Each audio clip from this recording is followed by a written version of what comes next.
Hi, how's it going? I'm Marlena. Thanks for wandering on by. I'm back here experimenting today with some new, I'm sorry, it just like tickles me when I'm doing this because I'm so not a filmmaker. I have no idea what I'm doing with angles and lighting. Look, see, like shadows, whatever. Um, but this whole venture endeavor for me is really just one of earnestness and, um, just wanting to get out of my head the things that I'm passionate about. Specifically, the tarot and poetry and some other stuff too. Um, so I'm just laughing at myself because I was futzing around for so long with some lighting and things, and then I just ended up like here on the floor of my office, um, with my cool carpet, which my nails match. And you'll definitely hear birds. You'll definitely hear dog barking in the background.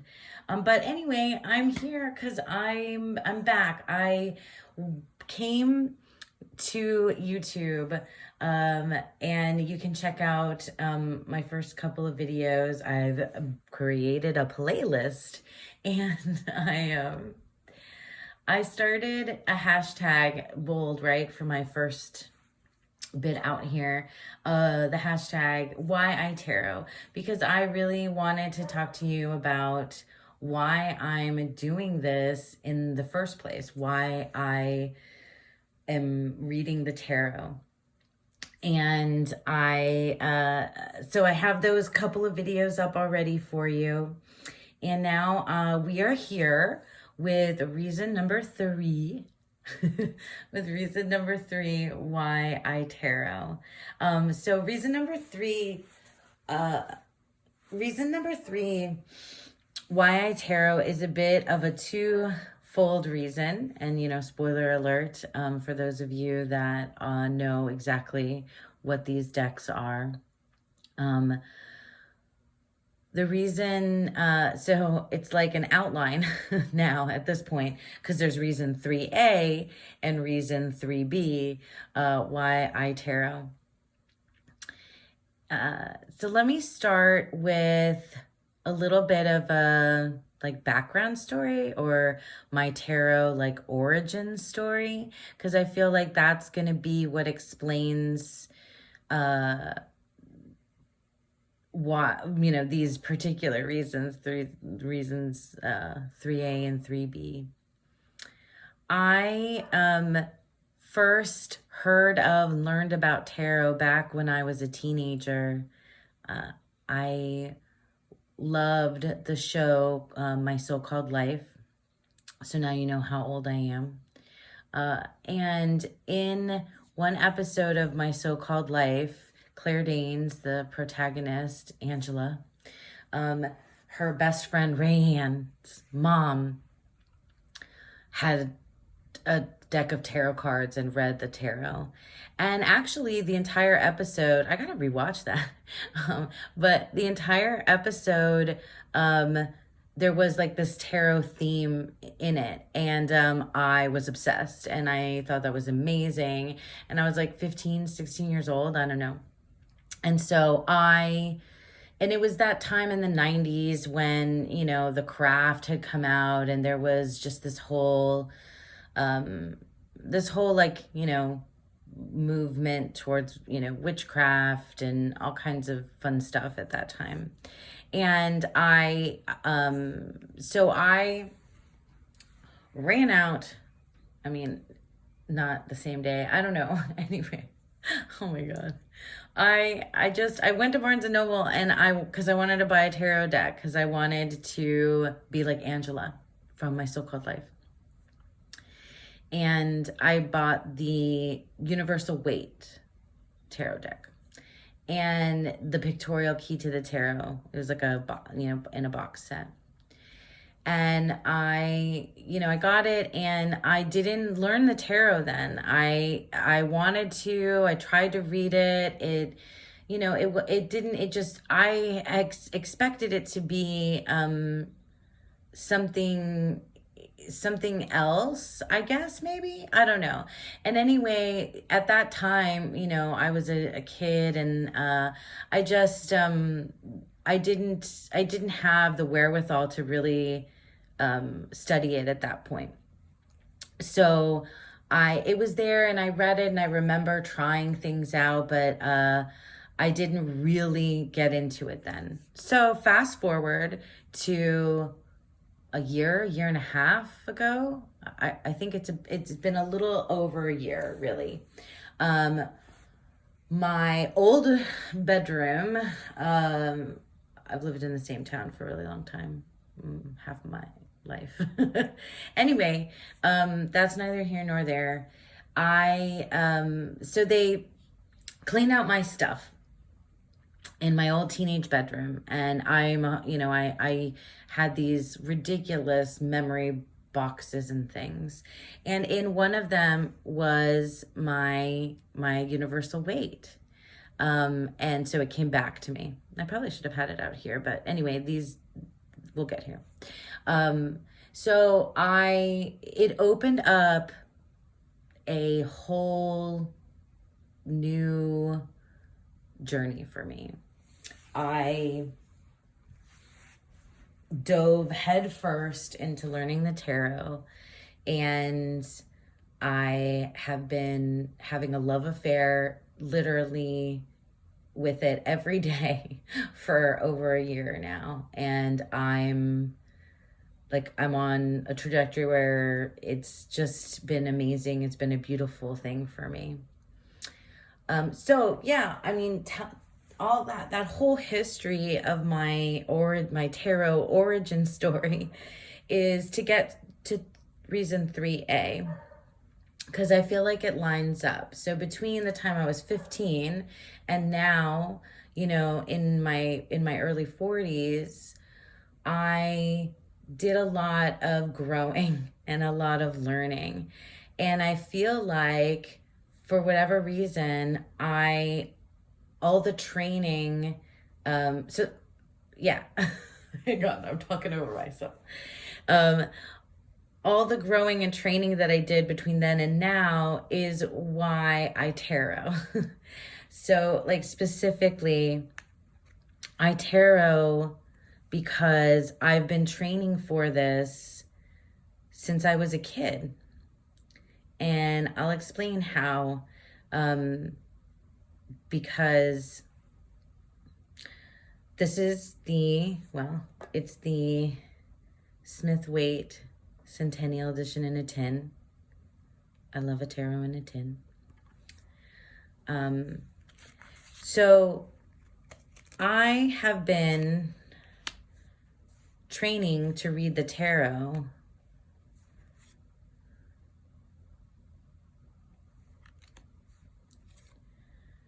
since I was in my teens, perhaps earlier. Let me move this guy out of the way. I'll bring him back. Because I am a student of literature and poetry and film. I mean, that's not the only thing that I studied in between 15 and 40, but it's my main jam. Reading, writing poetry, analyzing symbols, themes, metaphor,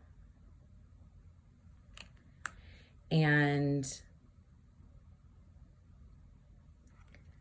in study of literature and film, you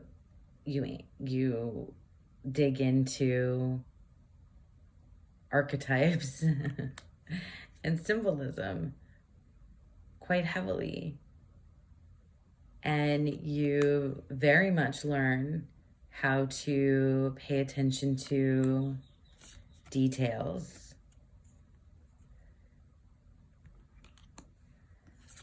in order to suss out meaning.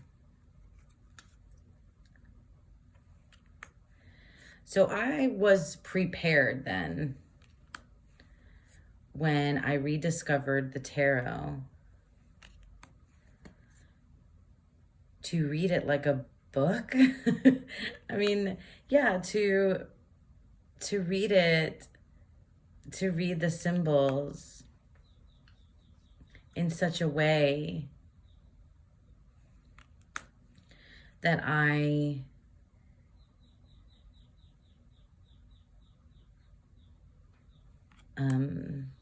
sorry, I'm just trying to get my thought together here.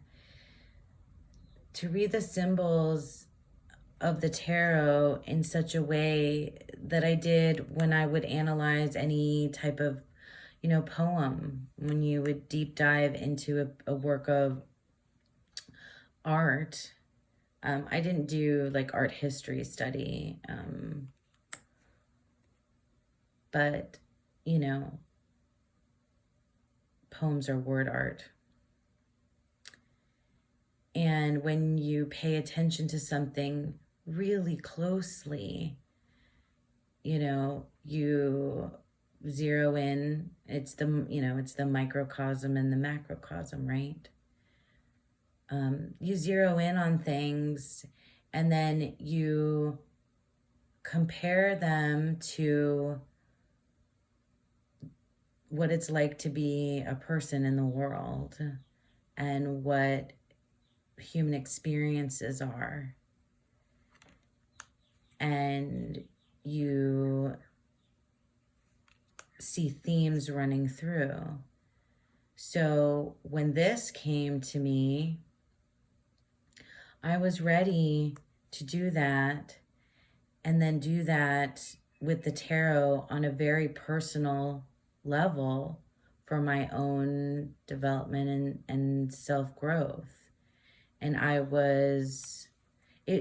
guess what I'm saying is that it wasn't hard for me to like memorize the keywords when I first learned what they were.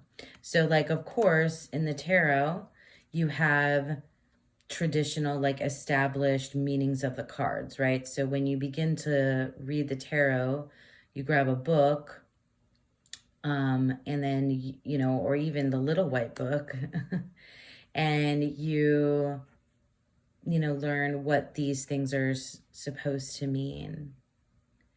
Just like when you read a novel, when you read a book or a novel, you maybe just read it for entertainment purposes, and you might just do a tarot for entertainment purposes too. But like when you're studying literature, especially if you're reading something that is a classic or part of a canon, there's a lot of that's already been said and dissected and agreed upon by universal minds of study, right? That what the white whale in Moby Dick means, or what why is that the only symbol I can think of right now from classic literature? But you know what I'm saying? Like there's an established tradition of what things mean, and it's agreed upon in is like symbolism. But there's also obviously reinterpretations of everything, reinterpretations of what this card means, reinterpretations of Moby Dick and Romeo and Juliet, and Lord of the Rings, or whatever it is that you're reading that speaks to you. So the tarot just felt like a really familiar home to me when I began to study it and read it. And I work with it in a way that, like, in a very similar way that I do when I read poetry or literature or watch a film and pay attention to visual things going on in a film, like angles, and I read it like I read poetry, or the exercise of reading it is very similar for me because I pay attention to specific things. Um, you know, like what is this, the blindfold and things like that, right? So it wasn't hard for me to dive in that way. And then, but most importantly, dive in that way to analyze it, to go to books for study of it, read interpretations about meanings, and then ultimately pull out the most important thing, which is what it means for me. Ultimately what it means for me. Here, I'll do that. And that's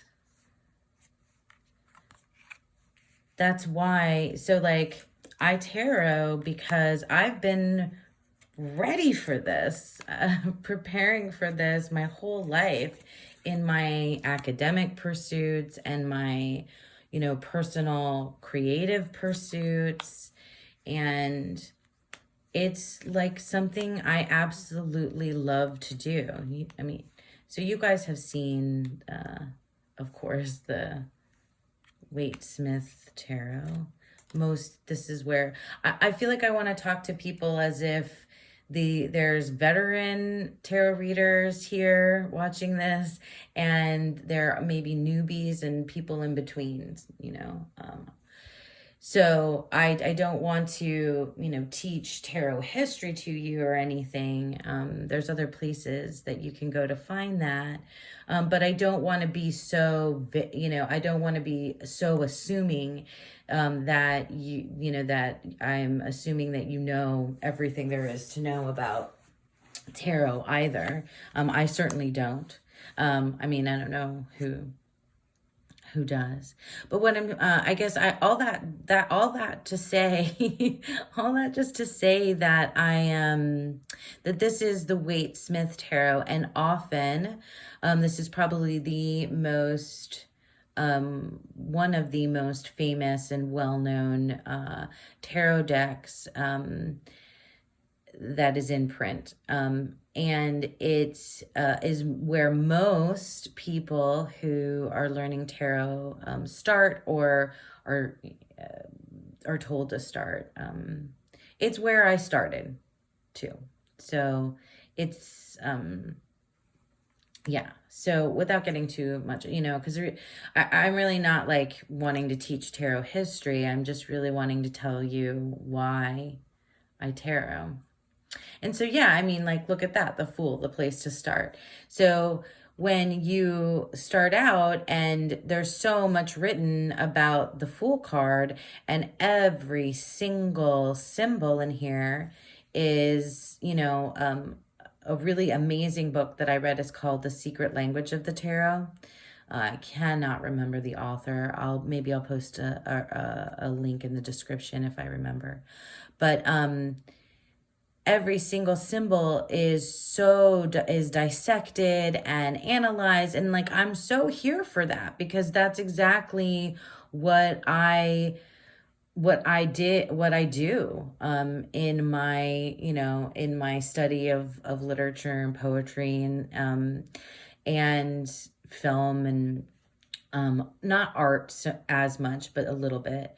And this is combining all of that kind of stuff in one beautiful place in a playing card format.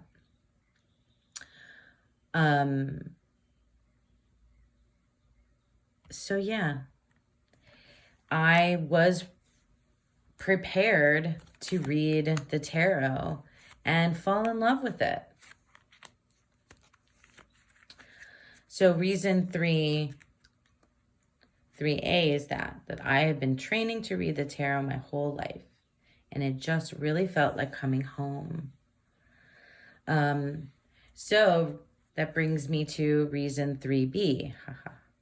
And some of you will recognize this immediately. This is the Thoth Tarot. And it's the pocket version. It's like the cutest thing ever. Okay. My Alexa thought I was talking to her, so oh no. All right, so where was I? Oh yeah. I mean, Thoth Tarot. And this is the pocket version, which is like freaking adorable, right? Especially next to the Rider-Waite Tarot in a Tin. Okay, so if this guy, and I don't know why I'm talking about the cards that way, if this deck was something that I've been training for and prepared for my whole life, this one, what I was totally not prepared for. And I mean, obviously, well, here, let's move this out of the way and start looking at cards. So, oh, is this in order? Okay, well, I guess we'll do it in order.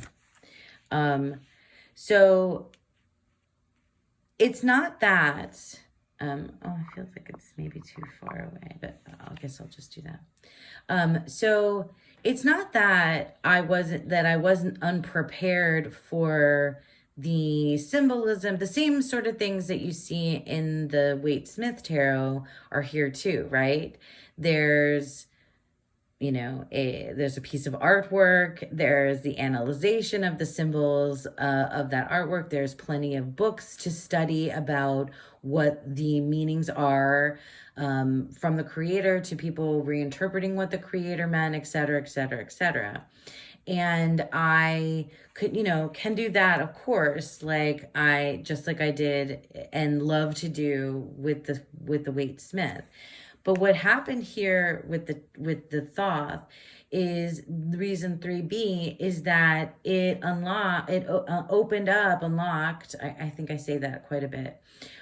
It opened up more things to learn, which I didn't realize. And some of you, you know, veterans and people who are in the know and have been working and studying with the tarot for a long time, you know, are obviously, you know, that's what I'm saying. But the thing is that I didn't know about the Thoth that came. I found out about it because as soon as you start learning about Waite-Smith, then you learn that there are other systems, right? And there's a whole history of tarot that you can dive into as well, which I did I did, and I still do. There's still a lot to learn. So, for example, these two decks both creators originated in an occult group called the Hermetic Order of the Golden Dawn. But, you know, I mean, I encourage you to go find out more about that. I'm not going to give a lesson on it today. I just want to, you know, point out that I tarot because I love to learn, and I kept discovering more and more new, cool things as I began this journey. So with Waite-Smith, I was prepared for that in the study of the symbolism and the archetypes. But let me get to the minors so I can show you really why things veered off for me, especially with the Thoth Tarot. There's a difference between these two systems specifically. Here, that can be even though these are, you know, this is the Two of Wands and this is the Seven of Cups. The difference is you have over here well, this one's a little bit surreal and not maybe like a scene out of life, but it is a lot more, it's not abstract as much as this one. Let me maybe grab another one that's a better example of not abstract. Whoa! And I want it to be a minor. Hold on. If I could find the Two of Wands, that would be cool. But okay, instead we'll use the Two of Cups. because that is a little bit more abstract. I mean, more like, seems like a, scene out of life that's, you could, imagine these two people at this time period, standing there with cups. Anyway, whereas over here you have these wands and these, symbols. So like the big difference that I learned as I started this is that there are, pip cards and there are pictorial scenes. And I was prepared to handle this type of artwork and I wasn't expecting this, I guess. And it's not that I've never taken a look at abstract art or have dived into like abstract ideas and concepts. But I just, like, it opened up a whole new thing. So, and the whole new thing is that while both of these cards have astrological associations with them, among other things, the astrological glyphs appear directly on the card in the Thoth Tarot. And so naturally, when I was studying, there was immediately the desire for me anyway to learn what to learn it, because I don't know anything about astrology except for like what my sun sign means, really. And it just excited me. I get excited about learning. I get excited about learning new things. And there's so, not to say that it only belongs to the Thoth Tarot, but it's the place that the next place that I went in order to learn. I could show you literally every single deck that I have, because every single deck is a reinterpretation of the meaning of each one of the cards, right? Some are influenced by this deck. Some are influenced by this one.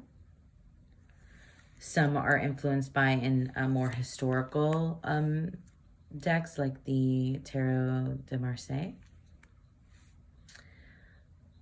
Modern. Anyway, let's get back to Thoth, because what I'm saying here is that there's a whole host of things to continue to learn about that I could not probably learn if I had another 10 lifetimes. 10 lifetimes to learn about. So there's the Kabbalah and the Kabbalistic tree of life. So these cups are arranged in that shape. There's the Hebrew letters.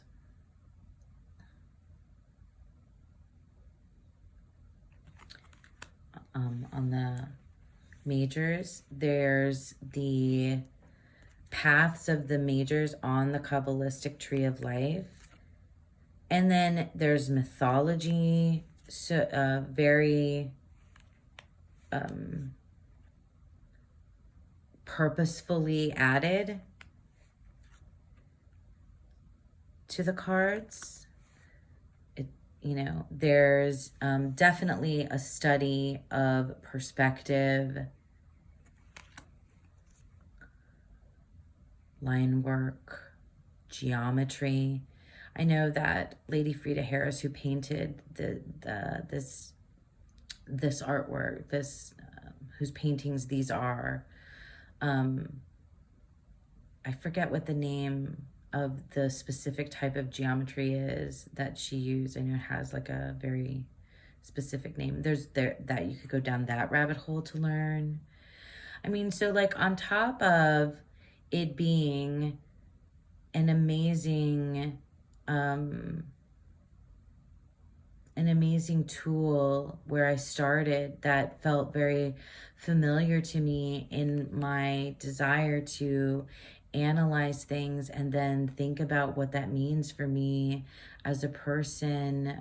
Universal themes of being, connected to one another, like the human condition, the human experience.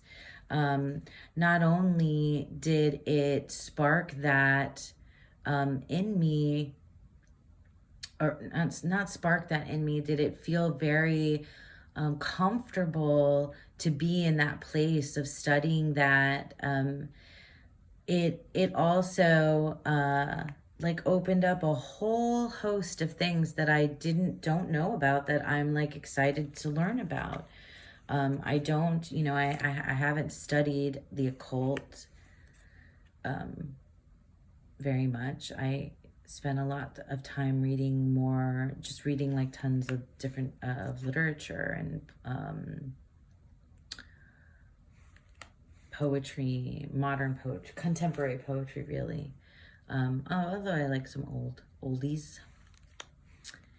And literature, play, drama, theater, film, that kind of stuff. But so, those are things I did know. I have studied, and now I've got all this other amazing, things to take a look at. That there's overlap, obviously, with mythology. I'm not a Greek, Egyptian, any type of mythology expert at all. But if you, read a lot, it's everywhere in everything that you read, Greek mythology, especially in the Western world. So, God, the Thought Tarot is so beautiful. I love it so much. And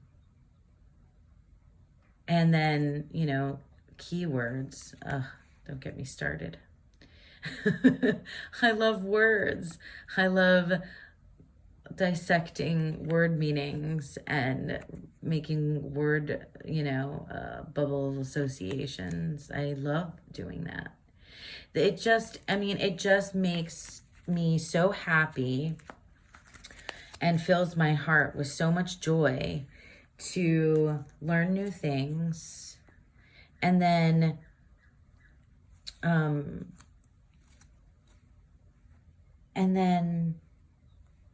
develop a relationship with that symbology, those meanings, in such a way that I am connecting it to my own personal life for my own self-development and growth. And that's been such an amazing adventure over the last year, and that I will continue pursuing, that I'm going to continue pursuing, because I'm fascinated, endlessly fascinated by what's in these cards. And when I lay them down, maybe I'll do a little shuffle. When I lay them down, then what they mean, because obviously it's more than just like a single card meaning, right? It's more than just one chapter of a book. It's more than just one scene in a film or one story. You get to put those meanings together. Oh, he came back. You get to put those meanings together in a context with one another, and then they begin to speak to each other in the same way that you would when you take a look at Maya Angelou's works across different poems, or even, I can spend plenty of time analyzing just one card. because I can spend plenty of time analyzing just a 5-line poem. And I can, I could talk very briefly about an epic, 1,000-page novel. And I can talk or summarize a Celtic cross. It's fun to do that, like it's fun for me to do that. Fun for me. It's fun. It is valuable for, it's valuable for my brain. It's also, it feels like home. It feels like where I want to be. And then I can learn more about myself with what all of this means. And, I'm going to, well, I guess I won't spoiler my other reasons why, but we're going to talk about, writing. It's coming. It's definitely, yeah. So I guess that's it. That's reason 3A and 3B. This one was a lot longer than I thought it was going to be. Reason 3A and 3B, why I tarot. I've been training for this my whole life. And I now have a passion, a new passion and pursuit of knowledge. This is just like a gateway for many other things. Both of these are, all the decks are. The study of tarot, period, is a gateway into a lot of other things. And that's why I love it. I truly do. So thank you so much for hanging out with me. I wonder how this is going to turn out. When I take a look at it, I haven't, when I get to editing, if I even do anything like that. Anyway, thank you so much for hanging out with me. I really am enjoying being out here and in a part of the conversation around tarot. So yeah, have a beautiful, wonderful day.